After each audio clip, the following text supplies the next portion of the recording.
Welcome everyone to this month's Astrocolorscope. My name's Elizabeth Harper. My website is sealedwithlove.com. So the idea of the Astrocolorscope is that in a moment I'm going to pick some crystals from this bag, throw them into a circle of houses, and then read the crystals, the colors, the energy of the house, etc., specifically for your sign. I'm also going to take a bead from my bead bag just for a little extra influence of color, see what else is going on. Then I'm going to, I like doing things in threes, then I'm going to pick a card from the Voyager deck for your sign, and I'm going to ask you to take a look at the card and see what you are most attracted to in the collage of images, and then ask you what that means for you. Of course, I'll read whatever I see in that card as well, so we can put it all together for your particular sign. So before we get there, we're just going to have a little look at what's going on this month. So to begin with, we have one of the big things is Mercury is going retrograde on the 19th of May. And of course, you know, retrograde actions happen all the time. But when it's Mercury, it's like one of those big deals, isn't it? That everything starts to move backwards. So it's in Gemini, which is its natural placing.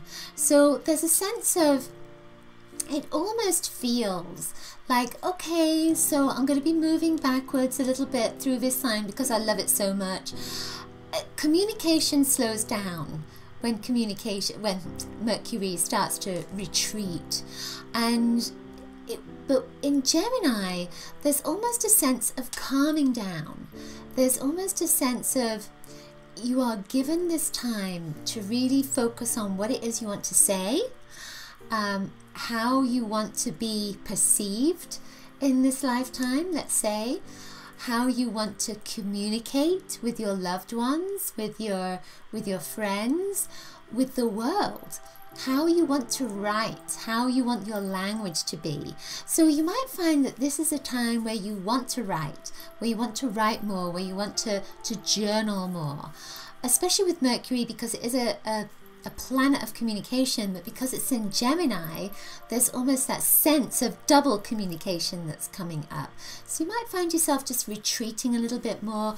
You may also find yourself biting your lip before you can communicate with somebody, or that you want to say something to someone and they're off somewhere else, and it's a little bit more difficult to communicate with them. Of course, traditionally with Mercury, it sort of messes up with the technical stuff. So, you know, computers and cell phones and all this kind of thing can be a little bit out of whack, and especially if we've got any sun action going on that's going to send that our way, and then of course communication will have some problems then too. We've also got around the 13th to the 15th, we've got Mars, which is opposing Saturn, and Mars is a fiery planet. It's fire and it's action and it gets things moving, whereas Saturn, it's slow, it grounds you, it makes you really think before you take action. So with these two planets sort of opposing each other, it's almost like two people. So one person saying, let's do it, let's go for it, and the other person saying, no, we need to take our time. So there's a sense with this of push, pull, and you may have difficulty with decisions, especially as that Mercury is coming up. I know Mercury is coming up before the 19th, so you get that kind of preparatory, what is that word? Preparing action before the actual Mercury retrograde. So with Saturn and Mars opposing each other, and then we have the Mercury coming in as well, there's a sense of this month that it's going to be a little bit more difficult to make decisions, to really take action, to really move forward.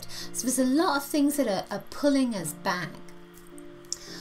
Towards the end of the month, there's Mars again square Neptune, and Mars is the fiery energy and Neptune is the watery energy, but Neptune it links with your imagination, with that vision. You know, it's a Pisces energy, so we can go off into la la land, whereas Mars wants you to get moving.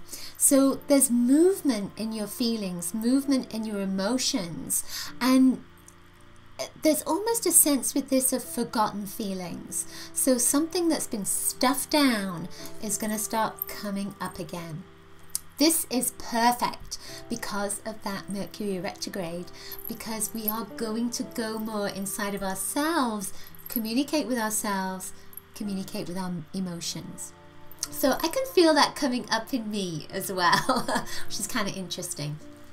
So there's a sense of, this is a wonderful month, but we're going very much into ourselves and we're bringing stuff out.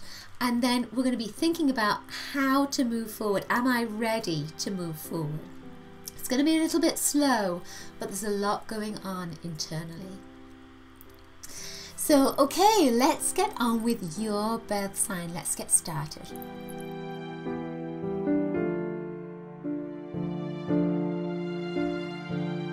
Okay, Scorpio. So for you, you get Himimaphyte, which went into your second house. This is a lovely, lovely turquoise, greeny kind of colored stone.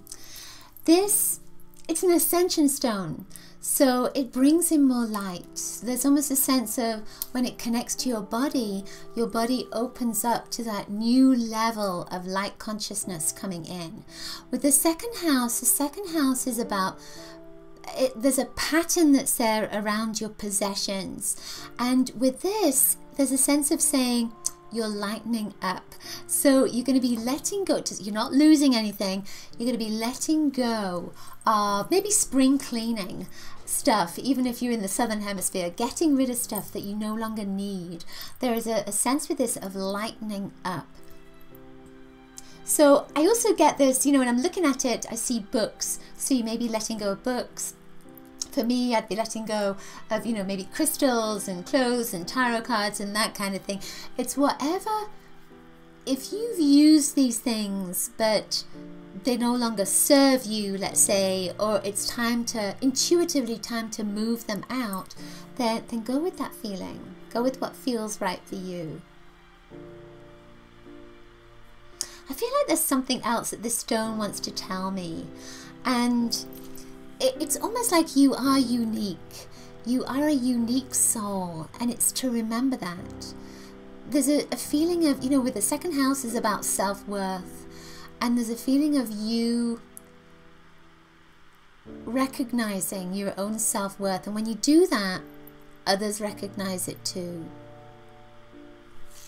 Interesting. So the sixth house, we have blue quartz that went in there, this lovely indigo denim blue quartz. And the sixth house is about your, there's a work-life balance that's in there, there's health that's in there. It's the number 6, so there's a connection to relationships that are in there as well. And with this blue, it's almost like you are coming to terms with something, and there's a peace that's there. But blue is also a color of control.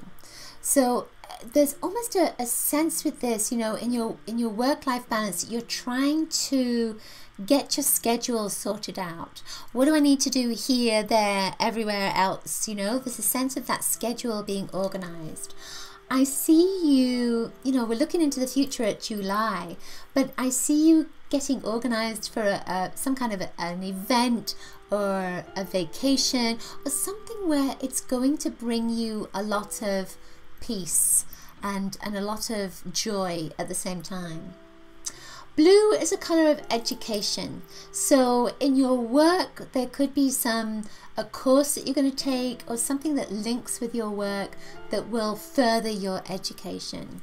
And with that, the 9th house, we have hematite, and the 9th house is about higher education. So that's kind of interesting. So they look, it's not that they're the same color or anything, but there's a similarity that's connecting between the two, isn't there?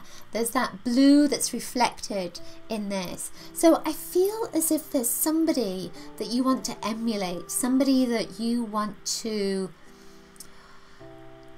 you want their success. You want to achieve what they've achieved. That kind of energy is coming up for me with this stone. There's reflections that come up for me with this stone for you. So there's somebody around you that you admire, that you would like to emulate. And the education energy is coming in with this, and it's also connecting to your work as well. So let me just see if there's something else that's coming in here. You know, with hematite, it's often a stone that's about cleansing and cleaning your blood. But that blood is not necessarily your physical blood. It can be relationship blood between yourself, your family, your friends, etc.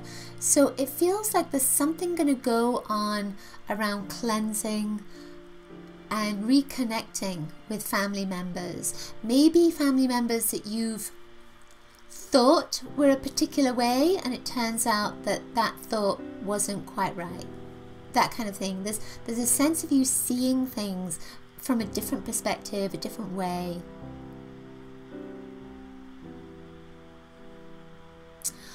I also feel like there's some connection to your health because of this stone. This is going into your 6th house, which is that health house. And with this stone in your 9th house, there's almost a sense of finding something or looking for something that's going to help you with your health, going to help you health-wise. And it looks like it's something that is non-traditional, so complementary. And I keep getting the sense of it's connected to the earth as well. So most complementary things are, but it feels more like herbal, you know, that sort of vibe that's coming in for me with these particular colors and these energies.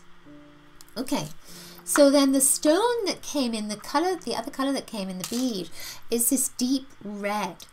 And so that's kind of linking with the blood again, isn't it? And it's also linking with that family kind of vibe for you too. Red is a color of action. So there is a sense with all of these stones that they're very calm, they're very kind of matter of fact, and yet this is moving forward, getting things done. So I feel as if you're going to be urged to get things done this month, and it may not always resonate with you, may not always feel good for you, but the bead is saying what the influence is for the month ahead. And you know, you might not have as much energy as you would like, but this is saying that energy is coming in to help you. Something's going to come in to help you. So the card that came up for you is the Magician card. Take a look at that and see if there's anything that most attracts you at this moment. And if there is, ask yourself, what does that mean? What does that mean? So the Magician is a communication card. The Magician has everything available that he wants. He's not wanting for anything. So with this, what I am drawn to is this moon or star or something that is in the background up there. It's like all the rest of this is confusion. There's a lot going on. There's a lot that's there. Enormous amount of growth. But I'm drawn to that blue and to the sky and to freedom.